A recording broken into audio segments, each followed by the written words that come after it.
So today we're going to be taking a look at some of the weapons that will be returning from Battlefield 1 over into Battlefield 5, as I've noticed quite a few from both the trailer as well as some of the concept art images that DICE has given us. Now I'll also be comparing how I think these weapons will play and how they would have changed from Battlefield 1 to make them more suitable for the time era being World War II, as DICE is obviously going to make some pretty big changes to these weapons, so it's not an exact copy and paste from Battlefield 1. I'll also be including earlier models of weapons that were used both in World War I but had a different version made for World War II, such as the BAR 1918 and the M1911 pistol. So the first gun which is dominant throughout the Battlefield 5 reveal trailer is the 1917 Enfield bolt-action rifle, which saw some pretty heavy use in both World War I and mostly World War II.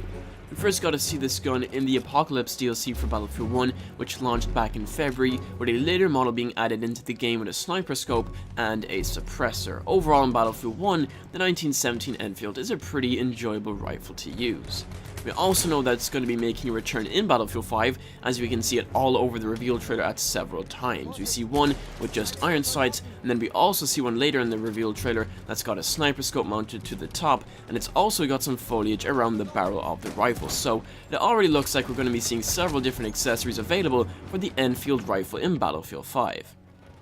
Another gun which was seen in several shots during the Battlefield 5 reveal trailer was the M1919 Thompson SMG, which was recently added into Battlefield 1 as a pre-order bonus for those who pre-ordered Battlefield 5. Now, the Thompson M1919 SMG has a 1500 round per minute rate of fire, making it extremely good in close quarters combat. Now, of course, DICE are probably going to be toning that down just a little bit to make it good for those gameplay balancing reasons, but if it does remain at 1500 rounds per minute, this will definitely be one of the better weapons to use in close range fighting.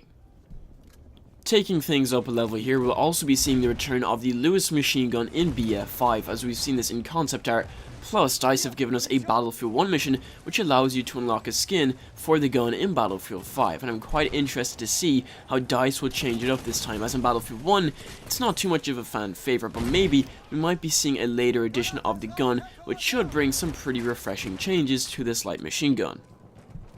The M1911 is also making its way into Battlefield 5. I mean, how could it not? It's most likely that we're going to be seeing the A1 variant of the pistol, which was recently given to players who have pre-ordered Battlefield 5, but from the screenshot we've seen so far, it's unclear if we're going to be seeing the original M1911 or the newer variant, the M1911A1, as the customization tab only tells us the M1911, although it was the A1 model which seen extensive use during the Second World War. While on the topic of pistols, the P08 pistol is obviously going to be making a return, as you can see it here on this concept art image. It is being held by a German soldier, which is no surprise at all, as it was the standard issue pistol to the German army during World War II. Personally, again, I'm quite interested to see what DICE does, as it is a pretty good overall pistol in Battlefield 1, so again, I'm quite excited to see how DICE changes things up in Battlefield 5. So as I mentioned earlier, the BAR will be making a return to Battlefield 5 from Battlefield 1. As we all know, there are 3 variants of the BAR in Battlefield 1 by standard, but if you pre-ordered Battlefield 5, you would have received a 4th, the BAR M1918A2, which will be the variant we'll be seeing in Battlefield 5. The main difference between any of the standard models of the BAR and the later model is the select fire option. On the A2 variant, you can go from a faster rate of fire to a slower rate of fire, making it easier for recoil control, and the faster rate of fire option is for close quarters and suppression.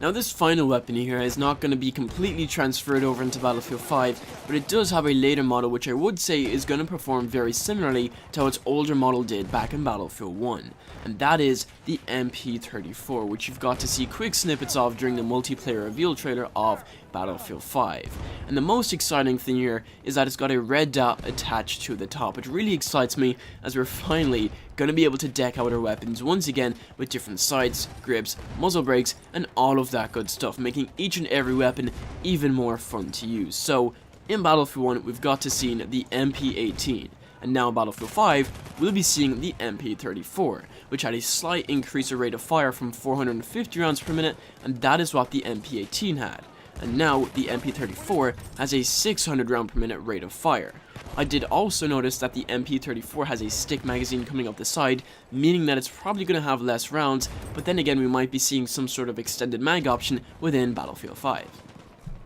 So those are the weapons we'll be seeing return in Battlefield 5, and I'm quite excited to see some of these return and how DICE will make them different to how they are in Battlefield 1. Anyways guys, if you enjoyed the video, go ahead and leave a like, and also leave a comment letting me know, did YouTube send you a notification of this upload go live, as YouTube is being pretty weird these days, so make sure you guys let me know down below. It will be very helpful and I would appreciate it quite a lot. Anyways guys, go ahead and click that bell and subscribe icon to stay up to date with all of the Battlefield 5 news and updates. Anyways guys, thank you so much for watching, hope you're having an awesome day, and I will see you in the next Battlefield video.